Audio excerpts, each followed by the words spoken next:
Howdy, y'all, and welcome to the EEARSS Podcast, produced by Terrier TV here at Titusville High School. I am Frank. That is Bill. That is Cindy. How goes it, y'all? Cindy, I missed you. It goes. It goes. I It missed you goes. It too. goes. I missed you. Bill made fun of me the whole last episode. Why? Not Did really. you deserve it? If he would have, I would. Fun of him. If he did, I would have. Yes. I did not make fun of him at all. Yeah. No, he really didn't. He really didn't make fun of No, me. we had a nice conversation. It was all very congenial. Are you suggesting that I'm the problem? Oh, wait. What? Is, No, is not at that all. what I'm hearing? No, I don't know Not how at that all. came. I don't know how No, that I don't know became a how we thing. got to that. Yeah, No. where'd that come Cindy's from? not here, so Cindy's nobody not had to here. make fun of Frank. Oh, yeah, no. There we no. go. Is that a problem? Not making fun of Frank? I don't. Now I'm No. so confused. No. Everything's got Yeah. turned upside down. Now on me. Frank's worried. I'm thrown awry. A rye. A rye. Ooh, gotta like that. Okay, I digress. Before I And get then- started with then words before that are you get above my pay started, grade. You're gonna digress. Yes, Okay. before we get with words above my pay grade. Week's been good, guys? Yeah, it's been good. It's September. Isn't there a song So- about that? There is the 21st day of September. Earth, Wind, and Fire. I thought isn't there several songs about Oh, September? there probably are. Yeah. We always play the Green Day one. Wake Me Up When September Ends. Yeah, We do that one. That's the one I'm thinking of. We play that one on Terrier TV Oh toward the my- end of September. Oh, my garage. Yeah, good times. Yeah. Fair enough. All right, I am very excited about our guest today. Would you guys like to chat with him? Cool. Yeah, let's do it. Okay, so today on the podcast, He's we're, a fish guy, right? A well, fish guy. A fish so guy. that's a great question to ask him, but we'll get into that in a second. Okay. Because I guess it depends on who you talk to. So today on the Okay. podcast, we are joined by Steve Kessel from the Shed Aquarium. How's it going, Steve? Going great, thanks. Thanks for having me on. Hey, buddy, thanks for your time. So, me and you met in Chicago a couple of times, and you've blessed me with your presence down here doing some research, and I've heard all about your research, and it sounds way above my pay grade. Sharks are not my thing. You always joke that alligators are not your thing, and we go have a fun back and forth with that. Tell us a little bit about what you do and what your role is there at the Shed Aquarium, and let's jump into it, man. Yeah, for sure. Well, my role here at the Shed Aquarium, I'm the Director of Marine Research. So at Shed, we have two dedicated conservation research programs, or like large-scale programs with smaller programs within them. One is very logical for Chicago. It's based around freshwater in the Great Lakes in particular. And then the other side of that is we have a marine program. And the way we're able to operate that marine program is that Shed has a large 80-foot research vessel, which is kept down in Miami, Florida, so a lot closer to you guys. And we run our programs primarily off of that vessel as our research platform. We have lots of different focuses. As you mentioned, I focus on sharks and rays, so I oversee that program within my role as well. We have one on marine invertebrates, particularly queen conch and lobster, spiny lobster. And then we have a pretty comprehensive coral reef research program with several personnel on that program studying heat tolerance and restoration and how those things can be basically maximized in terms of their success by focusing on heat-tolerant corals. Wow. Now, tell us a little bit about your path to the Shed Aquarium, because you've had a very interesting career. And I mean, okay, maybe I should start with this. How early on did you know this was your jam, or did it take you a while to get there? It took me a little bit of a while to get here, and partly because I didn't really know it was an option. You know, growing up in London, I wasn't really surrounded by too many marine biologists. We had, David Attenborough on the TV, and that was a big inspiration in terms of my interest in the marine world. But I didn't really think studying sharks would ever really be a viable career option. So when I was younger, although I was fascinated by sharks and the ocean, I really wanted to become a fighter pilot. That was my real dream. I was quite influenced by films. I wanted to study sharks because I'd seen Jaws, and I wanted to become a fighter pilot because I'd seen Top Gun. And I pursued that for a little while. I joined the Air Cadet Training Corps when I was a teenager, but that didn't really pan out. And then I was kind of had to reassess what my path was, and I was getting to about the point where I needed to select something to study at university, assuming I was going to go to university, and I thought my biggest passion is really the ocean, marine life, and in particular sharks, so I started down that path and was very lucky to end up here.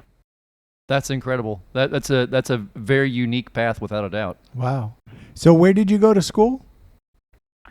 So went to high school in London. Then Mhm. in the UK, we finished high school at 16. And then we can continue higher education in what we call college. So in the UK, college is what happens between high school, which is called secondary school, and university. So you do 2 years of specialized subjects, and it's your grades from college, what we call college, that get you into university. So I did what we call college in London, and then I applied to universities, and I got into a marine program at the University of Cardiff in Wales.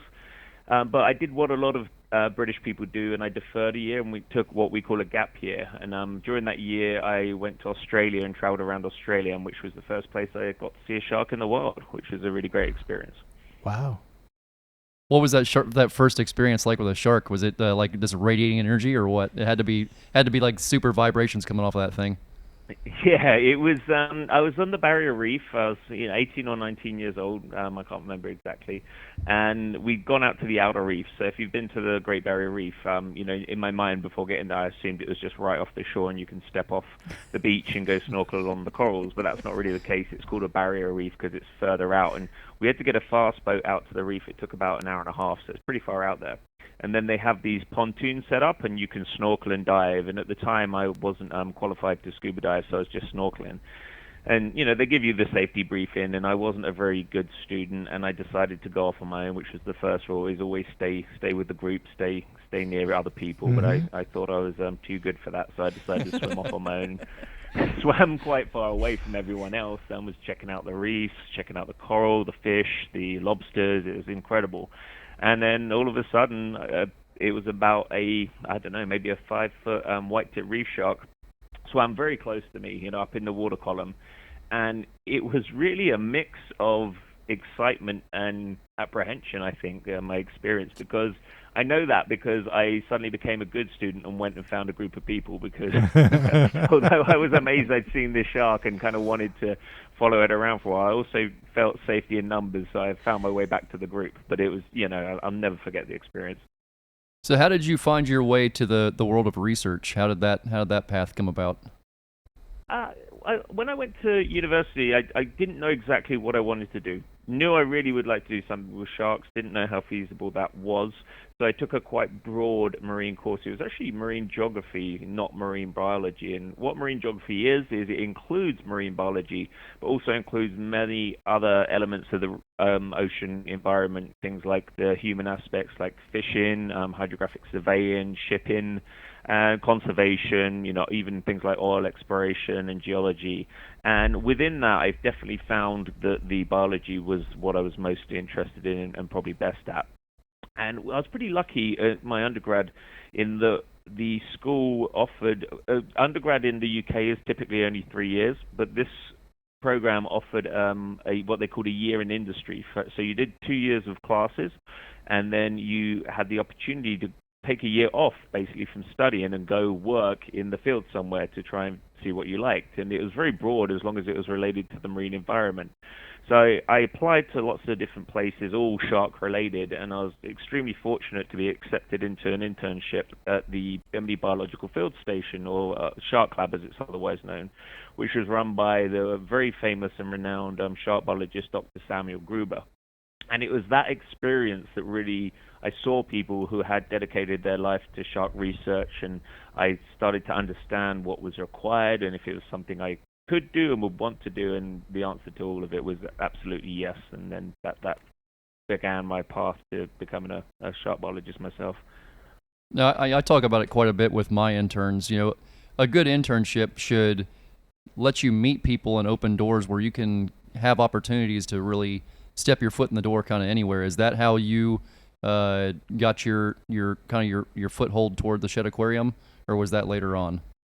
Yeah, I'd say absolutely. And, I give the same advice to anyone who I'm working with, whether they're an undergrad, an intern, or, higher education master's student or something, or PhD student, is the key to a successful career is networking. It's hard work and networking. So wherever you can, no matter what it is or who or where, as long as it's, related, network, be outgoing, ask questions, be, as I say, outgoing, make the effort to talk to people, go to the conferences, volunteer in someone's lab, because it's that networking and that network that will eventually build your experience, which is essential for getting any position like this. But also, you'll meet the people, and even not necessarily the people who will eventually employ you, but they'll probably know the people who will eventually employ you. So a lot of people don't think about this, but in the world of research, this as well as anyone. Research is not always out in the field in the super glam. There's always the behind the scenes stuff. We were talking about this a second before we started. Tell us a little bit about what your everyday is like. Yeah, well, I'm based in Chicago, and our research vessel is based in Florida, and I also do some research in other regions, but there are obviously sharks at the aquarium in Chicago, but there's no other sharks here at Chicago. So people will always say, why do you live in Chicago if you study sharks? And that's because, as you say, a big part of the job is not putting your hands on the animals or working in the wild with the animals. It's definitely the best part of the job and the reason we do it. But there's a lot of time spent even on the pure research side, I spend more time analyzing data, writing papers, writing grant proposals, writing grant reports than I actually do being in the field with the animals. It's just a reality of it. The thing is, when you work with an animals that you love or a subject that you love, you're able to rationalize it, and even though sometimes it can be a bit debilitating mentally, you remember why you're doing it. And what's great about being here at the aquarium is my office is actually in the aquarium building. If I have those moments where I've been looking at a spreadsheet all day and I'm just losing the will to live, I can step outside of my office and go walk around and look at the animals that I love and remember why I'm doing this all. Give you that little bit of a juice to keep you going the rest of the week, huh? So absolutely, it is great. It's a great place to work. Do you get to schedule time on the boat for maybe January and February, maybe? We don't usually. Normally, that's our off season. That's a shame. And we normally do maintenance on the boat during that time. We have in the past that we used to have a grouper project with some collaborators in the Bahamas, and the groupers would spawn in December, typically sometime around December, around the full moon. So we would do trips on the boat around that time then. But the problem was the weather's so unpredictable at that time, and you really have a very defined window because there's so much logistics that go into preparing one of these trips, and the calendar can be quite congested, that there's not a lot of flexibility. So we found that we'd sometimes go, for those trips in December, and you'd get 2 of 10 days where you could actually do any work, and it really wasn't a good use of resources. So right now we don't, do too many operations at sea on the boat during those months. But so it's not impossible. When's the good time to go then? When's the time that it's cooperative? Well, you guys live down there, so you know the weather better than I do, I would say. But we typically start our calendar in late March, and it can run as late as, say, November. Obviously, in March, it's a bit of a lottery. But then, you run into hurricane season towards the end of the window, so you're taking a gamble then. So we sit down as a group. We have external charters as well, so the boat is available for charter if you know anyone who, and it's pretty reasonably priced for a research vessel of its size and capabilities. And we sit down as a group and we plot out the calendar about this time of year for the following year, and then we start planning around that. Yeah, that winter north wind is never a time you want to be out in the water. That's the bad part about wintertime. Yeah, while it would be great to be out of Chicago and be down here in the water, that's usually when the wind's blowing real hard and the ocean's real big. Oh yeah. The intercoastal and the ocean get very large, and then nobody has the fun boat with that. Itself. Yeah, the boat itself is a big aluminium boat. It can handle a really big sea. I've been out in some pretty scary seas in the boat and, not felt unsafe. But our operations, it's normally the activities with the animals that are not possible. So for me, with the sharks, particularly, we have to lift on, lift off tenders, and that's where I actually do most of the interaction with the shark is from the tenders, not the primary research vessel itself. So it's really limited in terms of what kind of sea state we can work in. So you've been working with sharks for a long time now. When you have people that are it's been about 25 years almost now. There you go. That's amazing. Yeah. What have you seen as far as people, maybe their first or second time out with you? What kind of role has the movie Jaws made on people when they've had that first interactions with a shark? Is it really does that stick in people's head and really rock their worlds? Yeah, and it's good time to mention it since it's the 50th anniversary. I actually just went yesterday to watch it in the cinema for the first time, which Oh is man, that's not awesome. the first time seeing it. I've seen it probably several hundred times, but for the Yeah. first time in the cinema. I've been looking Um, forward to doing that too. I heard it was out right now. I've been looking forward to going and seeing that. Yeah, highly recommend it. It was really great. But obviously, I love the film, and if you speak to any shark biologist, I don't know a shark biologist who doesn't love the film, and it's probably most of our favorite films. But it did have a pretty negative impact on sharks and the perception of sharks for multiple generations because it's such a good film and it's sustained so long. My brother, for example, when we were younger, he was terrified of sharks, and it wasn't until he was able to come visit me during my PhD research and I was able to get him in the water with some pretty large sharks, and he was able to see firsthand that, oh, this is not how sharks, Jaws is not how sharks typically behave. And I always say to people here when they ask me about that, is like, if you want to see a more realistic shark-human interaction, then come down to the aquarium on one of the days we have our divers in our shark habitat, and you'll see that the sharks have absolutely no interest in typically even being anywhere near the divers. There's over 500 species of sharks, and it's only a very small number that are really any kind of considerable threat to humans, and even then, it's really not something we have to be worried about. You've got to have some pretty amazing shark stories. Can you share a couple with us? Oh, that's what I would call putting me on the spot. In this way. I do, but my brain starts flashing around, and it's so hard to pick a particular story. I've been very blessed that I've been able to have many experiences over many years, and as a kid I'd have killed to have one of these experiences. One of the hundreds of experiences, if I wasn't a shark biologist, would probably be the best experience of my life. That first time I saw a shark on the Barrier Reef, that was pretty special. First time seeing a big hammerhead in the wild, I remember we would been at a shipwreck.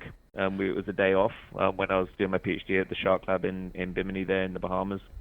And we gone out a little further than we normally go to a wreck. We called it the Stingray wreck because there was always a lot of stingrays around there, but it was technically called the Hesperus. And we were snorkeling on that. We've been in the water quite, several hours. And we were getting back to the boat, and I was the one who really didn't want to get back in the boat that day. And I was on the side of the boat, holding on, chatting to everyone who was already in the boat, and their eyes suddenly got very large. And they were like, turn around. And I turned around, and there was just this pretty large hammerhead. I don't know how big exactly, maybe 12, 13-foot hammerhead.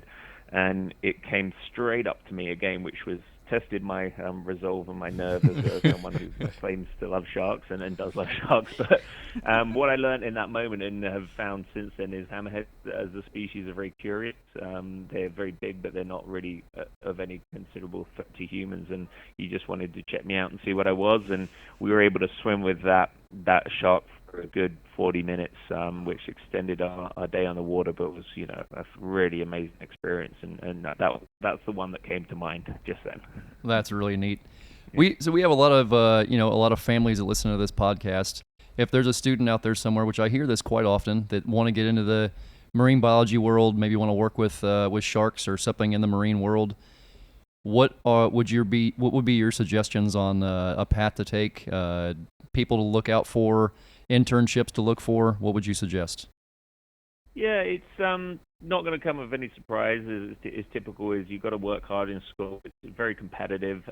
You've got to have a wide range of subjects. Being a biologist, and you know this yourself, you have to be very versatile in many different areas and strong in a lot of different subjects. So it's not just studying biology. Studying math is a really big one. Statistics really rules our world in terms of data analysis and finding out things about the natural world. You wouldn't necessarily think it when you're younger, but math is incredibly important, as well as science and geography and all those other subjects. And I'm not being bribed by parents to say this to try and make kids work harder. It is really true. But then beyond that, learning skills as a biologist is not all learned in the classroom, and you really do need to get out there. Find things that pique your natural curiosity, find the areas that interest you, reach out, contact people. I get a lot of emails of people wanting to study sharks or seek advice, and I always take the time to respond to them because I remember being in that position and reaching out to those people and how much it meant when when those people did respond and give me advice. But it's be proactive, go, if they're down in Florida, contact you. Go see if they can come assist in your field research or anyone else's field research that's nearby, or in labs as well. A lot of work is done at labs. There's lots of different elements of science, and lab work is a very important part of that. You got to be able to wear all the hats, don't you? People don't think about Yeah. that with research. It's not just you were saying this earlier on, it's not just the outside playing with the animal part. You got to go inside and put everything together, put it all together, get ready for the next time you're out, do all the data once it's all done. It's a lot of, it's not to mention fundraise for all the stuff you're doing. It's a lot of things. Yeah, believe me, and you know this well too. If we could just do the part where we play with the animals all the time, all of us, I think, would take that option. But that's not the reality of it. That is a responsibility we have to follow up, and not just do that fun part, and actually make the fact that we interact with these animals, and sometimes that stresses those animals out, and that's not ideal, but it's just a fact of life. But because we've stressed those animals out, we need to make it worthwhile for them as well as us. So we have to, do all that follow-up, do all the data, do the fundraising, write the papers, influence the policy, and help the populations. No doubt about it. So I have to ask, do you ever have a chance to do any flying? Have you ever got back into it? I still love flying, and I get to fly a lot for work, but it's normally on commercial airliners. When I was studying in the Bahamas, and when we were working more frequently in the Bahamas, I got to fly in a lot of small aircraft, and I buddied up with some of the pilots. I used to get to fly for free as a passenger to and from the island as part of the deal we had with the airline, and I was doing pretty frequent trips, so I got pretty friendly with the pilots, and I convinced them to let me fly the plane sometimes, especially when it's just the two of us. But I never had a formal pilot's license, but I do really love it. My dad actually, for my 40th birthday, he got me a gift to go gliding in the UK at the London Gliding Club, and that was a really phenomenal experience. So I still am very fond of flying and very fond of aircraft, and fascinated by that part. So I never really lost that. It just didn't really work out doing the fighter pilot thing. When you say gliding, you mean like a hang glider, or what is gliding? No, closed cockpit, fixed wing gliders. So in this scenario, there's different ways you can get in the air with those. You can get pulled up by a winch, or you can get towed up by another aircraft. And in this scenario, we were getting towed up by they call it a tug plane. And so it tows you up to about 2,000 feet and then drops you. And then you either come back down, or you are able to find some thermals and kind of keep going up. We had a great time. I was up in the air in some of those flights for over 45 minutes. So it's like one of those old school little, like the little wood airplanes you put together and would just like drop off of somewhere. They just drop you, and you just hope it all works out.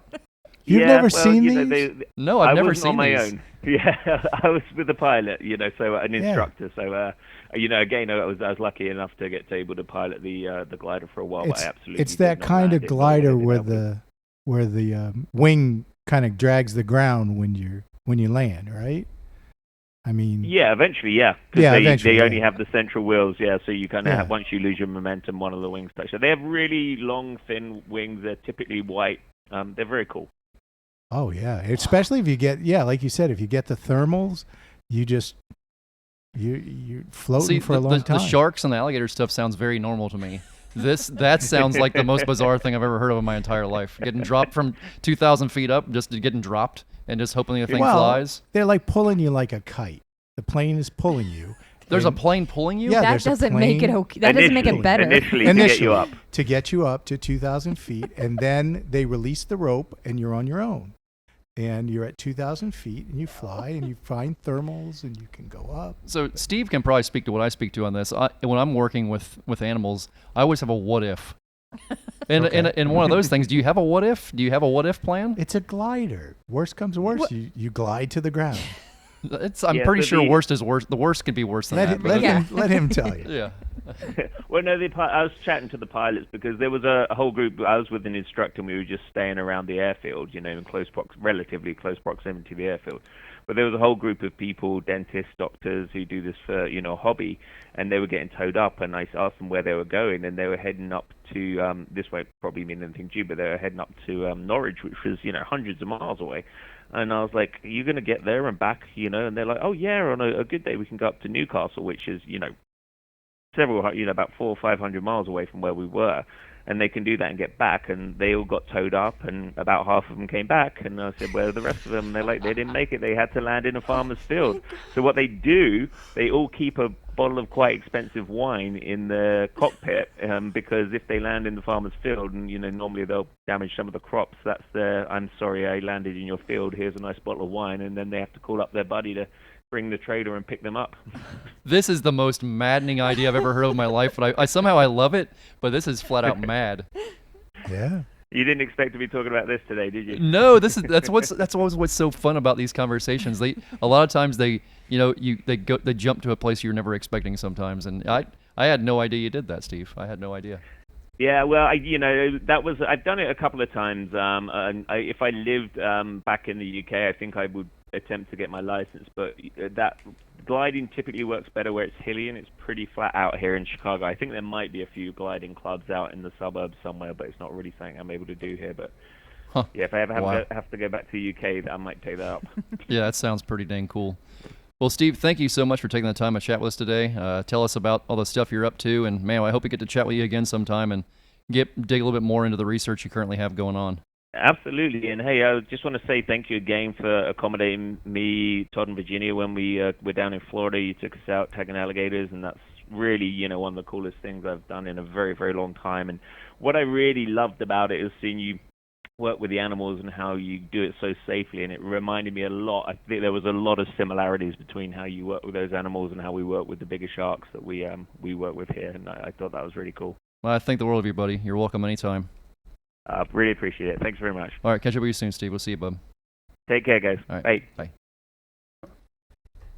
Yeah, the shark stuff at this point sounds very normal to me, especially whenever you have somebody that's so experienced and has the technical background that he does, talking about it. You're like, okay, sharks, you're swimming with sharks. Okay, you're tagging sharks, you're doing things with sharks. Okay, that sounds... Getting dropped from a daggum, they tow you up? Yes. So they actually pull you. The airplane pulls you and gets you up to altitude and then releases you. That is crazy. And then you glide. Cindy, you want to go do it? Absolutely not. Let's go jump in a plane, Cindy, and go do it. Absolutely It sounds as No? sketchy to me as it does to you. I say we both go do it. It would be super fun. Well, like he said, though, I don't think they do it a lot around here because it's so flat. You need a place where you have updrafts. We'll just go out into the ocean and then come back. Oh my God. There you go. Oh my God, no. And then maybe we can meet some of those sharks Steve's talking about. There you go. Yeah, you do that. Really combine his hobbies there. Carry a bottle of wine with you. I could do. That was Yes. the only part that sounded good to me. That's pretty cool. When he was like, yeah, half of them came back. I was like, oh wait. Like it was a very short pause where I'm like, what? Okay. Is there more to that sentence? A bottle of wine to pay for their crops. Right. Interesting. There you go. Very interesting stuff. I feel like now we need to have somebody on the podcast who does that. Who does that? I think it's a good idea. Well, yeah. So, yes. Well, if you look, I mean, I'm sure there's YouTube stuff about it.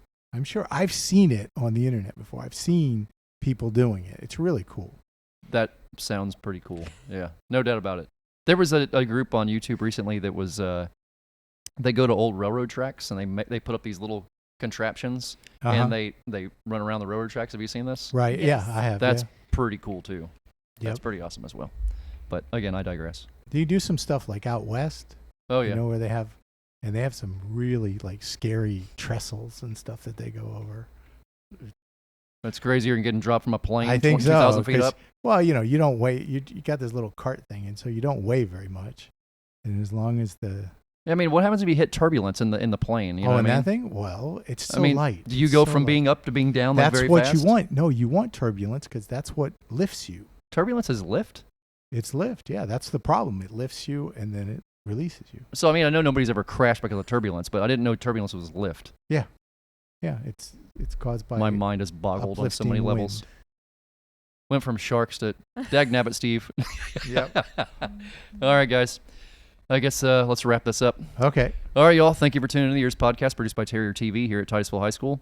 For Bill, Cindy, and I, thank you for tuning in, and we will catch you all next week. Bye-bye.